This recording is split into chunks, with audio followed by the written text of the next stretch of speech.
Bonjour et bienvenue dans Sunugal ca Kanam. Ravi de vous retrouver dans ce troisième épisode de la présentation des candidats à la candidature.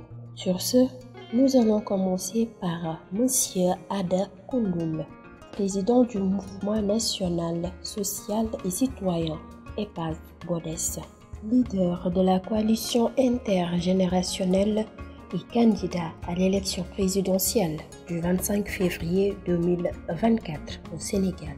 Dans le cadre des élections présidentielles de 2024, Ada Koundoul a effectué des tournées nationales et internationales, suivies d'une campagne intense pour sa fiche de parrainage international pour mieux vulgariser sa candidature et en profiter pour présenter et échanger sur son programme avec toutes les couches sociales, les jeunes, les adultes, les femmes, les sages, etc. Lors de ces tournées, le leader de la coalition intergénérationnelle a eu un tête-à-tête avec l'ancien président de la République français, M. François Hollande.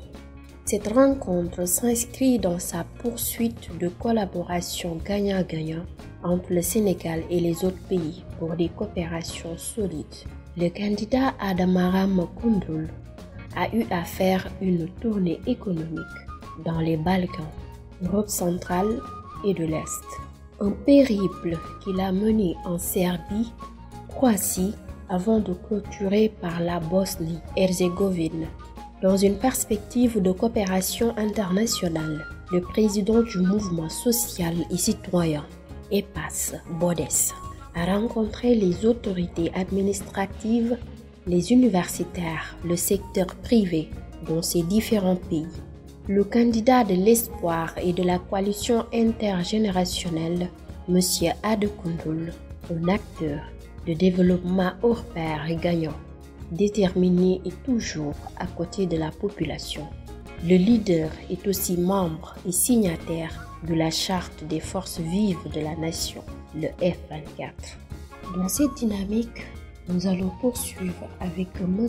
Birama Mangara, candidat autoproclamé républicain et le fils de paysan, se lance officiellement à l'élection présidentielle de 2024. Né à Keresambakan dans la région de Diourbel et produit de l'école publique, il se présente comme l'héritier de la méritocratie républicaine. Monsieur Birima Mangara, âgé de 60 ans, a occupé les postes de haute importance en tant qu'inspecteur général d'État et ministre au sein de la République du Sénégal. Il possède une vaste expérience dans la gestion des affaires publiques et a été un collaborateur proche, bénéficiant de la confiance des plus hautes autorités sénégalaises, à savoir les présidents Abdoulaye Wade de 2005 à 2012 et le président Macky Sall de 2012 à 2019.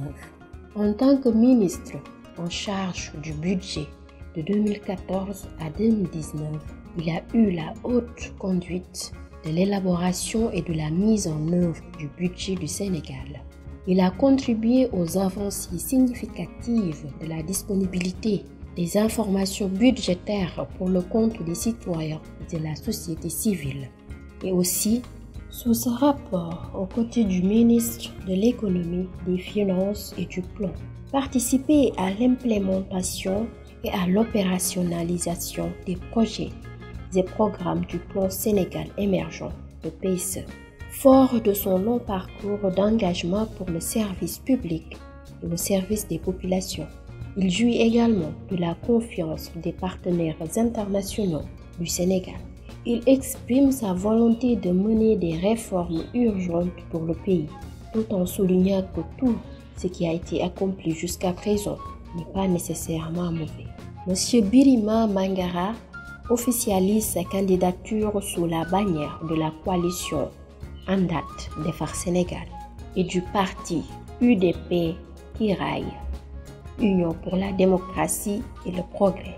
Le mot Kiraay signifie bouclier ou protection en Wolof, ce qui illustre l'objectif de M. Birima Mangara de protéger les intérêts du peuple sénégalais Il sera accompagné dans sa campagne par des patriotes de bonne volonté partageant sa vision. Pour se consacrer pleinement à sa campagne présidentielle, M. Birima Mangara a démissionné en août 2023 de son poste à l'inspection générale d'État à la présidence de la République, où il a été retourné après avoir quitté le gouvernement. Cette décision témoigne de sa détermination à mettre en œuvre ses idées et ses projets pour le Sénégal. L'annonce officielle de la candidature de M. Birima Mangara coïncide avec l'ouverture de la course au parrainage citoyen, un processus essentiel pour tous les candidats à l'élection présidentielle de 2024. Nous allons terminer par la présidente du mouvement citoyen Sénégal Nouveau, Madame Rose Wardini, qui est aussi candidate à la présidentielle du 25 février prochain. Profitant d'un accueil solennel qui lui a été réservé par ses militants de Kaolack par rapport à cette distinction dont elle a bénéficié en France, ce médecin de formation a fait part de sa ferme détermination de briguer le fauteuil présidentiel pour une multitude de régions qui fondent aujourd'hui le programme qu'elle entend proposer aux citoyens sénégalais. Pour elle, le mouvement Sénégal Nouveau, par cette nouvelle décision, est venu passer à l'action et concrétiser sa vision pour un Sénégal nouveau, fort et prospère. Et ceci après plusieurs années de labeur et un rude travail sur le plan territorial. Car depuis sa création, il s'est évertué à méditer en faveur des politiques de développement et promouvoir la justice, l'équité, la durabilité et à placer l'être humain au cœur de ses actions. Il s'agissait dans cette trajectoire de mobiliser toutes les forces vives de la nation pour donner la voix aux citoyens et promouvoir une gouvernance responsable et transparente dans le pays. À présent, la sœur cadette de l'ex-maire de Dakar, Soham Wardini, souhaite porter cet engagement collectif à un niveau supérieur, autrement dit, en se portant candidate aux hautes fonctions de l'État. Une candidature qu'elle juge d'ailleurs audacieuse mais réaliste par rapport aux objectifs et autres aspirations visées.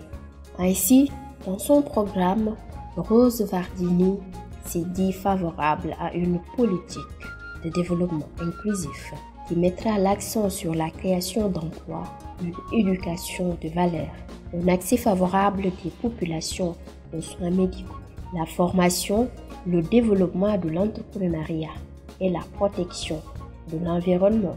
Dans le domaine économique, il s'agira aussi de repositionner le modèle de développement économique afin de créer des opportunités pour tous les jeunes en particulier, entre autres ambitions. C'était tout pour aujourd'hui. Je vous donne rendez-vous sur un nouvel épisode de la présentation des candidats à la candidature.